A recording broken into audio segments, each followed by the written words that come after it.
When exercising the muscles in one's back, it is important in order to maintain a healthy back. Okay, if you want your back to be healthy, then it's important to exercise the muscles on opposite sides of the spine equally. I mean, that kind of makes sense to me. It'd be weird if you just did the right side of your body. It seems like that would kind of twist your spine to the right?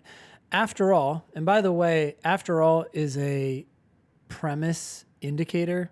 So there could be exceptions, but I'm expecting some evidence now. I'm expecting this person to explain why I need to exercise the muscles on opposite sides of the spine equally. It kind of makes sense to me, but I'd love to know why. Okay, after all, balanced muscle development is needed to maintain a healthy back. Okay, your muscles need to be equally developed or balanced, since the muscles on opposite sides of the spine must pull equally in opposing directions to keep the back in proper alignment. Yeah, this kind of makes sense. And protect the spine. Okay, so interesting. Overall, this argument makes sense to me, so it's harder to be critical. That said, my job is to be as critical as possible. And the conclusion is the first sentence. And it's saying, hey, if you want a healthy back, you got to exercise the muscles equally. Why? Because you need balanced muscle development, right? Notice that nothing in the premise, the last sentence, talks about exercise. So if you see something in the conclusion that's never mentioned in the premises, focus on that, because there is an assumption going on here. The assumption is that to get balanced muscle development, you need exercise. You need balanced exercise, really. Right? There's an assumption here that, okay, we're going from development to exercise, but could you have unequal exercise and still have balanced development? Like, for example, could I exercise just one more rep on the right side of my spine? Would that actually mess things up? Or does it just have to be close? Because the conclusion said you need to exercise the muscles on opposite sides equally. What if I just did a little bit more? Is that really going to mess things up? I doubt it. But anyways, which one of the following is an assumption required by the argument? Okay, it's asking for a necessary assumption.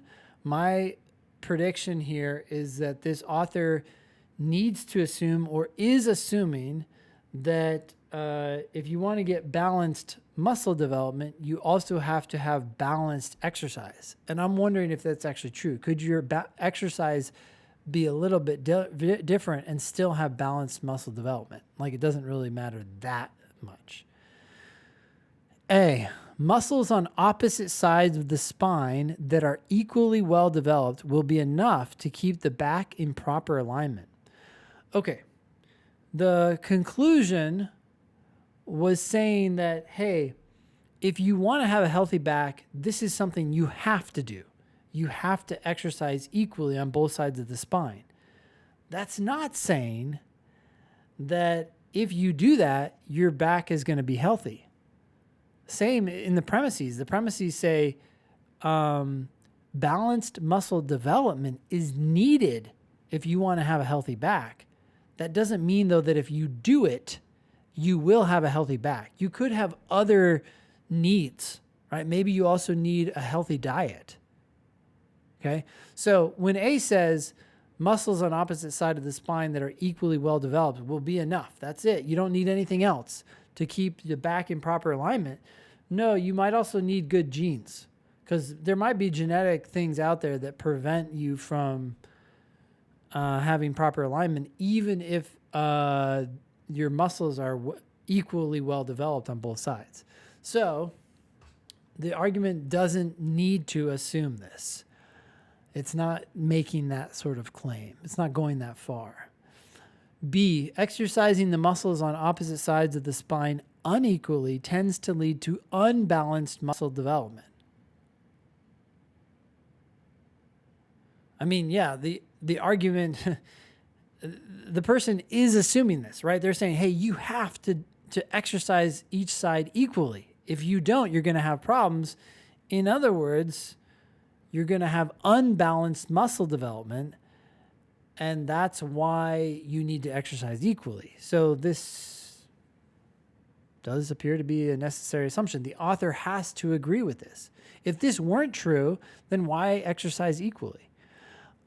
C, provided that one exercises the muscles on opposite sides of the spine equally, one will have a generally healthy back. This is the same problem as answer choice A. The person isn't saying that exercising equally will guarantee success. They're just saying if you don't exercise equally, you're going to fail. Okay? So that's wrong.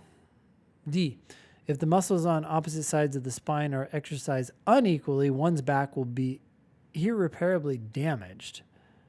No, just won't be healthy. So this is definitely not something that needs to be assumed. E, one should exercise daily. Okay, no, we're done with this because we never talked about the frequency.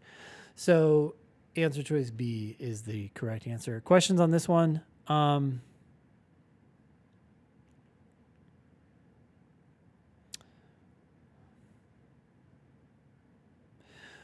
So Erica, you said, I guess I thought for answer choice A that the back in proper alignment to keep your back in proper alignment and maintaining a healthy back weren't the same thing. Yeah, you're right. They're different. You're absolutely right.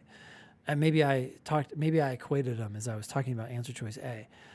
You thought proper alignment was a step to a healthy back. You're absolutely right. I don't think but we still have the same problem. I don't think that. Okay, so the premise says, since muscles on opposite sides of the spine must pull equally in opposing directions to keep the back in proper alignment and protect the spine, therefore you must have balanced muscle development. Okay, again, it's just telling us what we need to do to get proper alignment. It's not saying that if we do it, we will have proper alignment. We could have other problems come in and prevent us from having proper alignment. It's just a necessary step that we have to take to get there. I hope that helps, Erica. James, go ahead. Hey, can you hear me? I'm on my CarPlay and stuff. I had to do it from work today. So my only question on LSAT Demon's website, almost every logical reasoning question I get wrong is a necessary assumption one, and every time when I pull up the explanation, I'm always like hitting it says, "Oh, that's sufficient but not necessary." So mine, and then I read the explanation and I get why I'm wrong when I read it. Is there any kind of general framework for sussing out the difference between sufficient and necessary when you're looking at if I'm looking at an answer like, "Oh, that sounds good," is there any type of kind of basic framework for being like, well, that's good, but it's probably sufficient, not necessary, because that's where I seem to get screwed up the most. Sure. Okay, so first of all, a lot of people get confused with these kinds of things because they're not even sure which type of question they're in. So they read which one of the following is an assumption required by the argument, and they think, oh, sufficient assumption. It's like, what? Actually, it's looking for a necessary assumption. So one, you got to get oriented there.